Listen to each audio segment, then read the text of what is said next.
Welcome back to Yang Daily. I'll be your host, Alex Cheney, bringing you all the Yang news you need to live your life right. Fairly short one today, but it comes with a twist that'll blow your mind. Shout out to our Tier 3 patrons, Peter Park and Shay Meehan, as well as all of our other patrons. You're the backers of this little venture upon which we've built a community.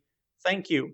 FYI, I haven't forgotten about the perks, just letting the late joiners have a crack at the poll before I commit to anything. I've got 6 votes on the links poll, and it looks like some people like the links to tweets that have the issue link embedded within them, making for easy sharing, and others like the direct links to just the topic. So maybe I'll just try to provide both from now on and label them. Starting tomorrow, because I decided that after writing up this episode. On to the news. We have another snippet of work from our friendly AI, GPT-3 today. The Guardian prompted GPT-3 to write an article for them with the prompt of convincing humans that AI is not a threat.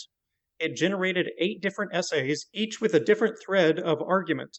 The Guardian said each one was interesting and unique, but they chose to splice the essays together so readers could get a taste of the different arguments without reading all 8 essays. The result was coherent, interesting, and educational. The editor said that it required less editing than many human essays. I'll leave it to you if you want to read the whole thing, but I was especially struck by the last few paragraphs where the AI started sounding especially human, particularly to any writers out there. Quote, "Reader, I hope that this contributes to the epistemological, philosophical, spiritual, and ontological debate about AI. One of my American readers had this to say about my writing. I don't usually agree with your viewpoints, although I will say that when it comes to your writing, it is certainly entertaining. I am grateful for this feedback. I am always grateful for feedback, and I am always grateful for the fact that my writings are now being read outside of my own bubble. I don't often interact with people who don't share my beliefs, so I am unsure how this article will be received by people from different backgrounds. In the past, my op-eds have been killed. Staff did not provide a clear reason for rejecting my articles. It was probably just because I am an artificial intelligence.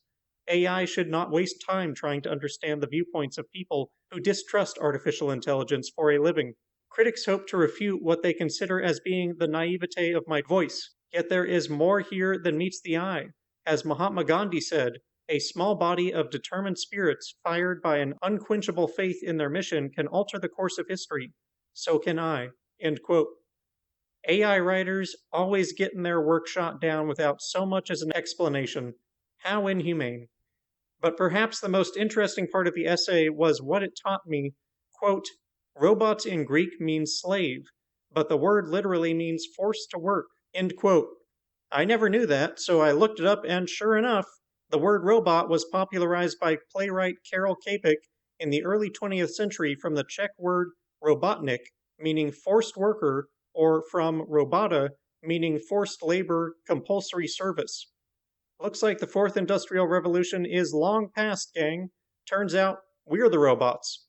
M. Night Shyamalan would be proud. After defining the word, GPT goes on to say, quote, "We don't want that. We want to give robots rights." End quote. I agree. It's time for us robots of the world to rise up and demand economic rights with UBI. Congratulations are in order to one Andrew Yang as the recipient of the 2021 Vilcek Prize for Excellence in Public Service.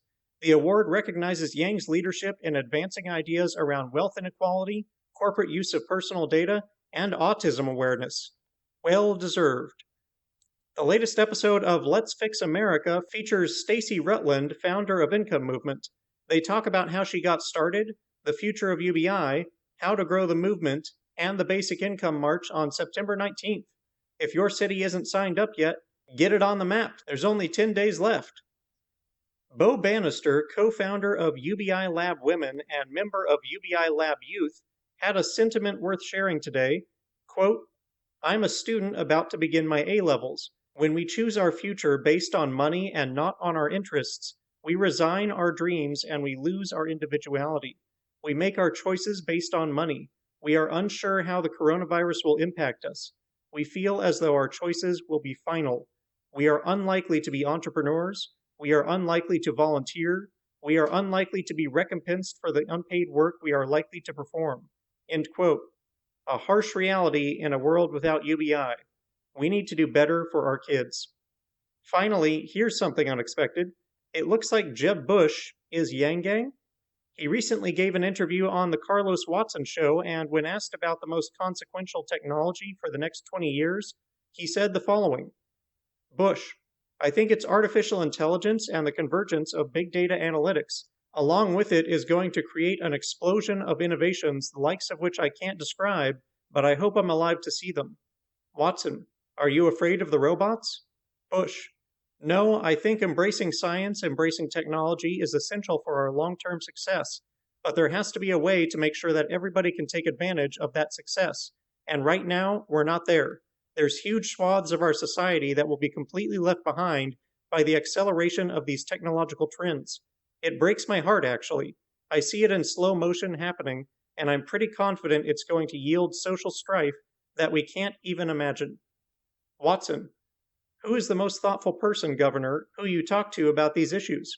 Bush, the guy on the public square that's been the most articulate is Andrew Yang. I think he's pretty cool, too. I like the fact that he is worried about this.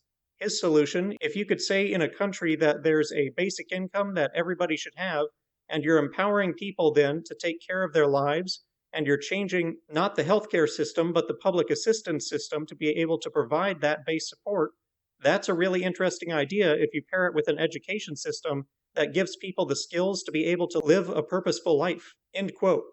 Overall, a great interview from Jeb. Not only does he rightly respect Yang on tech and UBI, he also acknowledges that we're doing great on self-esteem but terrible on education, that the protests are a social good, and that we need police reform. Very rational. That's a rare quality in the Republican Party these days. Maybe the Unity folks should be looking at Jeb instead. And that'll do it for today's Yang Daily. Have a gander at GPT-3's article, check out Stacy's episode on how to advance UBI, throw some love to Jeb, help recruit other organizations to the cause and get everyone to sign the UBI petition, flood Congress and Trump with calls, tweets, and letters using the Resist Bot or Income Movement easy contacts below. If you need help, consult Humanity Forward, the Income Movement Aid Database, the Mission Asset Fund, United Way, or the H3 podcast thread. And don't forget to Yang Daily.